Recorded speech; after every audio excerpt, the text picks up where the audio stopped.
ഇന്നത്തെ കാലാവസ്ഥ തണുപ്പ് കുറവുണ്ട്. ഇന്നിപ്പം ഇവിടുത്തെ മഞ്ഞൊക്കെ ഉരുകി പോയി. ഇന്നലെയൊക്കെ കട്ട പിടിച്ച് കിടന്നതായിരുന്നു. ഇന്നിപ്പോൾ സൂര്യൻ ഉദിച്ച് നിൽക്കുന്നുണ്ട്. അതോടൊപ്പം തണുപ്പും കുറവുണ്ട്. ഇന്നത്തെ കാലാവസ്ഥ ഒരു പ്ലെയിൻ അവിടെ നിന്ന് ഇങ്ങനെ വന്നുകൊണ്ടിരിക്കുകയാണ്.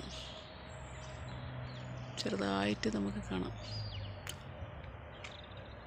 ആൻ്റണിയുടെ ഭാഗത്ത് നിന്ന് അവിടെ മുകളിൽ കൂടെ ഇങ്ങനെ പ്ലെയിൻ ഇങ്ങനെ വന്നുകൊണ്ട് ലണ്ടൻ എയർപോർട്ടിലേക്ക് പോവുകയാണ്.